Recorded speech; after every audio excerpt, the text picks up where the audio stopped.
Spomienka na november 89, 15. novembra 2024 prejav predsedu VPN v meste a okrese Nitra Ivana Mačuru pri fragmentoch Berlínskeho múru.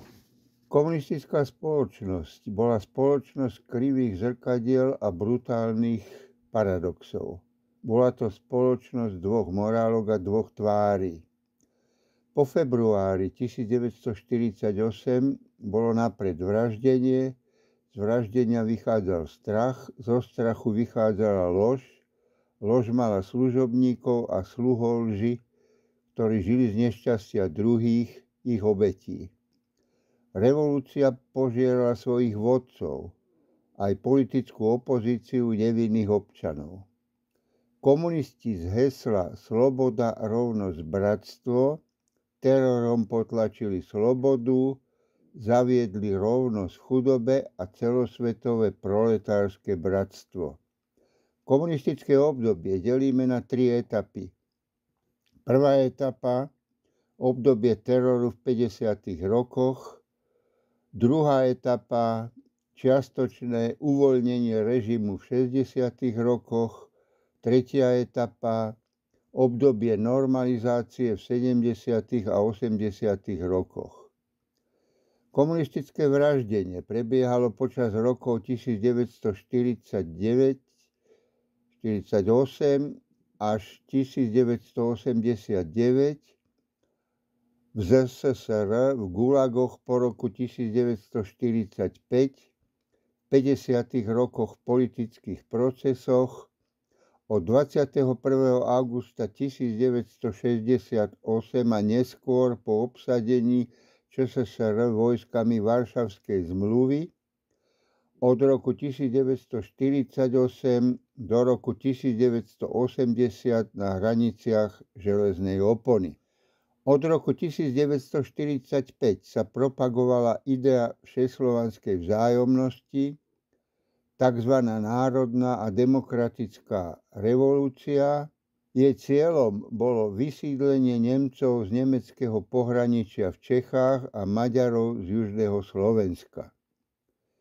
Napriek spomeniem pozitíva doby 1948 až 1989, kedy na celom svete prebiehala priemyselná revolúcia. Bola podpora rodinnej politiky, ktorú preferovali komunisti, mladomanželské pôžičky, pôžičky na stavbu rodinných domov, odchod do dôchodku v 60 rokoch, podpora rodenia detí, napríklad za každé narodenie dieťaťa matky išli o rok skôr do dôchodku.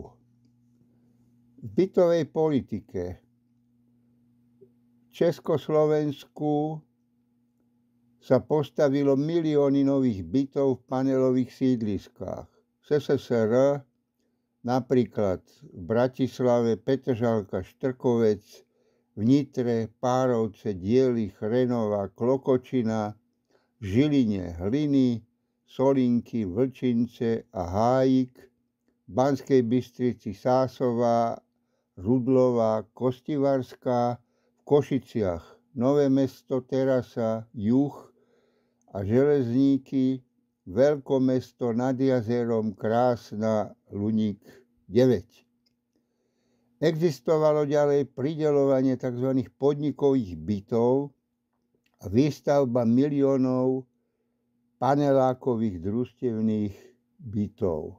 V zdravotníckej politike sa urobila výstavba 33 okresných nemocníc a nemocníc vo veľkých a krajských mestách na Slovensku. Rozvíjalo sa zdravotnícke školstvo, podporovali sa špičkové postupy v zdravotníctve, zaviedla sa zdravotná prevencia, povinné očkovanie obyvateľstva a iné. V vzdelávacej politike všetci učitelia na základných a stredných i vysokých školách museli absolvovať vysoké školy. Budoval sa systém vysokých škôl, Stávali sa internáty, zaviedlo sa lacné ubytovanie študentov, rozvíjalo sa národnostné školstvo.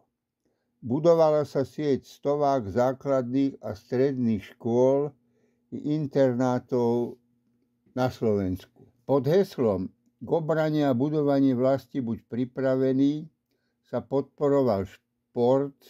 Každých 5 rokov boli Spartakiády, ktorých sa zúčastnilo okolo 700 000 divákov a cvičiacich.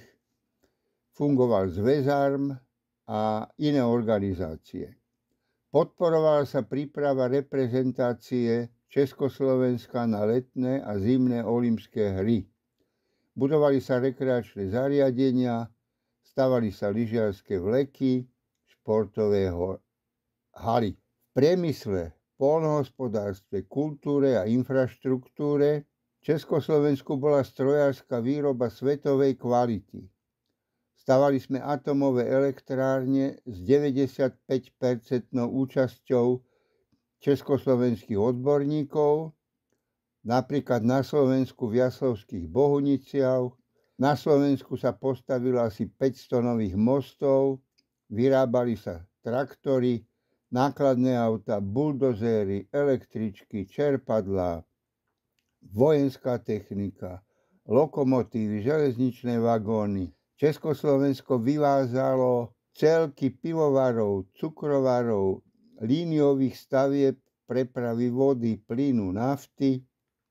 Budovali sa elektrárne, napríklad Vážska kaskáda, SVD Gabčíkovo, Naďmaroš.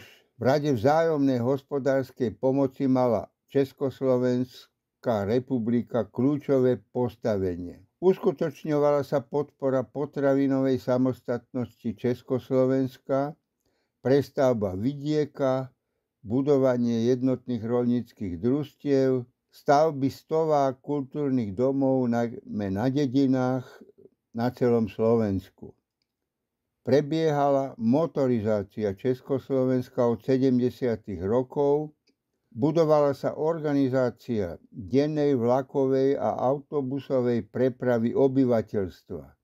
Budovali sa nové železnice a stanice. Stabilizovali a zakladali sa nové kultúrne a iné zariadenia, hvezdárne, múzeá, siete knižníc, archívov, divadiel, galérií, spevokolov, Slovenskej filharmónie.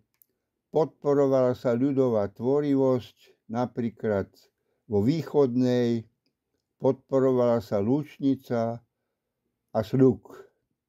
Aké boli negatíva tohto režimu? A boli závažné. Presadzovala sa ideológia marxizmu, leninizmu a kultu osobnosti. Stalina, Gottwalda a iných. Po roku 1948 prebiehala veľká lúpež pôdy a lúpež v menovej reforme 1953. V 50. rokoch bola konfiškácia rodinných domov, likvidácia súkromného podnikania. Znárodnil sa ťažký aj ľahký priemysel v celom Československu. Narastal vnútorný dlh. Po vstupe vojsk Varšavskej zmluvy 21. augusta 1968 od roku 1969 až 70 sa organizovali masové previerky všetkých občanov, aj na Slovensku. Zaviedla sa povinná dvojročná vojenská služba mužov. Existoval systém nútenej práce v pomocných technických práporoch a v táboroch v Jachimove na ťažbu Smolinca. Prebiehala príprava na atómovú vojnu s americkými imperialistami. Pri prijímaní na vysoké školy sa preferoval tzv. Robotnícky pôvod uchádzačov o štúdium a prednostné prijímanie detí komunistov. Existovala nedostatková ekonomika v plánovanom hospodárstve Rady vzájomnej hospodárskej pomoci. Skracoval sa priemerný vek mužov a žien v Československu. Prebiehala katastrofálna devastácia životného prostredia a búranie historických centier v mestách po celom Československu. V oblasti náboženstva sa preferoval Marxov ateizmus, vraždili sa kňazi, prenasledovali veriaci a ich pastieri, likvidovali sa rády a kláštory, zastavila sa výstavba nových kostolov, rozohnala sa sviečková manifestácia v marci 1988. Aký je záver a pointa môjho prejavu? V novembri a decembri 1989 išlo o nezvratný proces, o dynamický prechod tzv. Socialistickej spoločnosti do kapitalistickej. Vtedy iná cesta nebola. V novembri 1989 sme sa zbavili strachu, všetci sa báli a nevedeli čoho. Rozbili sme železnú opodu. No a ešte k záveru novembra by som chcel poznamenať, že nemecký filozof Karl Jaspers vydal knihu Otázka viny, príspevok k nemeckej otázke. Kniha vyšla v americkej okupačnej zóne v roku 1946. Jaspers sa v tejto knihe pokúšal vyrovnať s totalitou fašizmu, klasifikoval 4 druhy viny Nemcov. Išlo o vinu kriminálnu, politickú, morálnu a metafyzickú. Bohužiaľ, tento proces pomenovania viny a vinníkov sa v Československu neuskutočnil. A toto všetko, pozitívne a negatívne, mali ľudia so svojimi miliónmi životných príbehov v hlavách pri nezvratných zmenách v novembri 1989. Ďakujem vám za pozornosť.